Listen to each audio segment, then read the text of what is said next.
GamerNode.com. Welcome back to the channel. Today I'll be reviewing another board game, this one from Renegade Games, designer Shem Phillips, S.J. Macdonald, and a follow-up to the North Sea trilogy. We had Shipwrights in the North Sea, Explorers of the North Sea, and of course Raiders of the North Sea, and now we have Architects of the West Kingdom. You can see same art style, same box size, same publisher, same designer, but a little bit different game. So while Raiders of the North Sea, the most popular of the trilogy, was a worker placement game, this one you might want to say is a worker placement game, but in reality it's more of an action investment game, an action improvement game of sorts, because players will start with a whole bunch of workers, and as you place them out into locations on the board, the benefit from placing in that location will grow and grow and grow based on the number of workers you have invested into that action. And players can use all the same places, and also players can round up their opponents working those workers that have been invested into those actions. They can round them up and get rid of them to make other players start back at one again.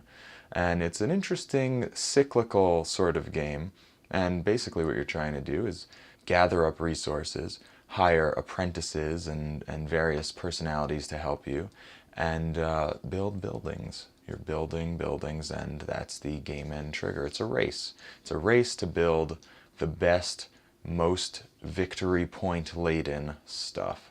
So yeah, that's Architects of the West Kingdom. Let's check it out.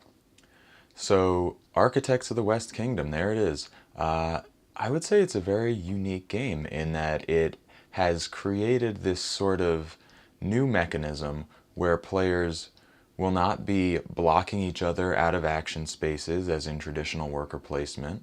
Everyone has the freedom to go in all those locations, and the tension comes from worrying whether you're going to get to place that next worker on a space that you already have a bunch of workers to take that big reward, or if some player between this turn and your next turn is going to imprison your workers you already have out and make you start back at one.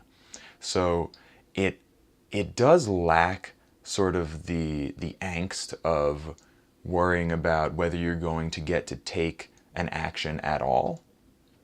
In traditional worker placement, someone else goes to an action that you want to do and you're locked out. In this one you're not locked out, but you can be foiled in such a way that you won't get as much of a benefit as you're looking for on your next turn. And as it's a race game, because you are racing to, there's a limited amount of time, because as players build buildings or contribute to the cathedral, they are taking up one more slot each time at the guild hall, and the guild hall is a timer for when it's full.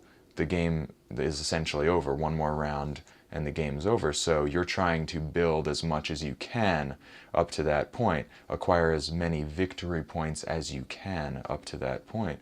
So with that race aspect, having an opponent throw that stumbling block in your path by imprisoning your workers, that adds a little bit of tension. But I do feel that it is a little bit looser than your traditional worker placement, and in that sense it could be good if you prefer less of that tension, or bad if you really thrive on that tension, if that's what makes a worker placement style game interesting to you.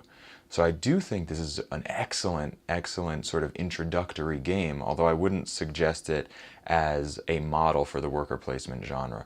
But disregarding that, just as a game in itself, really very, very interesting. I do like it a lot. One aspect that I really enjoy is the fact that there are no set rounds. There's no break in the action. The first player starts and you play through to the end of the game, turn by turn, until it's over. It even has the same sort of like Ticket to Ride ending, where the player triggers the end of the game and every player, including that player, gets another turn, and it's just continuous from beginning to end. I like that, and I think it's a lot less to be concerned about. There's no pulling your workers back every single round. You don't put them all out and then take them all back. You know, so it doesn't have that sort of staccato feel. I do like the way that the game resets itself in a way. So every time you hit one of those black market resets, or if players use that one little area, the black market area, that is more of a traditional worker placement where you block each other off. There are only 3 spaces. When those are full and you send everybody to prison and people are punished based on who they have in prison out of their pool of workers, I think that's a good thing to always be mindful of. It adds a little bit more concern. And I think this game also really benefits from the maximum player count. You know, the more players in this game, the better, because there is more opportunity and more concern, I should say, about players imprisoning other players' workers.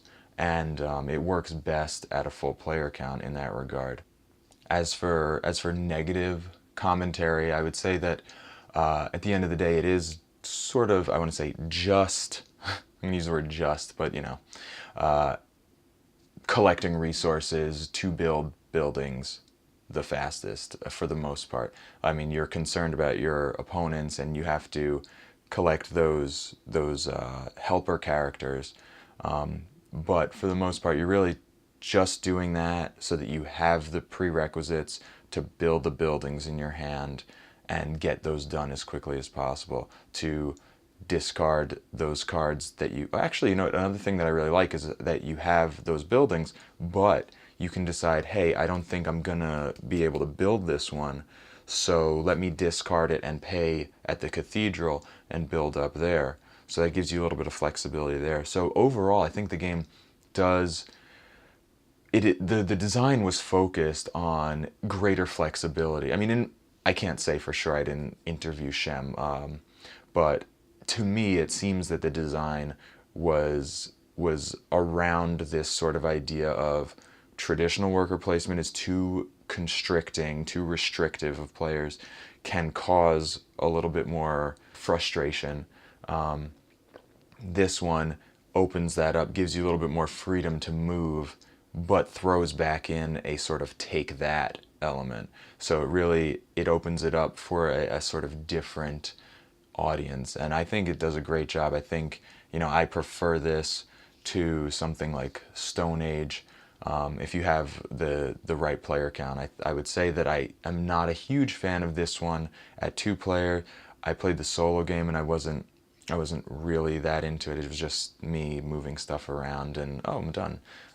Check the score. Oh, I won. Oh, I lost. You know, it's like there wasn't a whole lot to it for me at solo, and at 2-player it was missing what I found was there at 4 players. And at 4 players it was really cool. So all in all, I'm going to go ahead and give this one a 4 out of 5 on the GamerNode scale. That is a commendable title, and I would definitely recommend if this is the weight you're looking for, then this is a good choice in that weight, and I would recommend picking it up. That's it. That's the review. Thanks for watching. My name's Eddie Inzauto. I'm the editor-in-chief of GamerNode.com. You can check us out at facebook.com/GamerNode, Instagram.com/GamerNode, or just at GamerNode. I really like posting those photos there. Twitter at GamerNode. And of course on the website GamerNode.com. And in addition to that, please do hit that like button and subscribe, and hit that bell notification icon right here on YouTube if you like the videos and want to see everything that we publish as it comes out. And keep an eye out for the next one. Until that time, you guys have fun out there.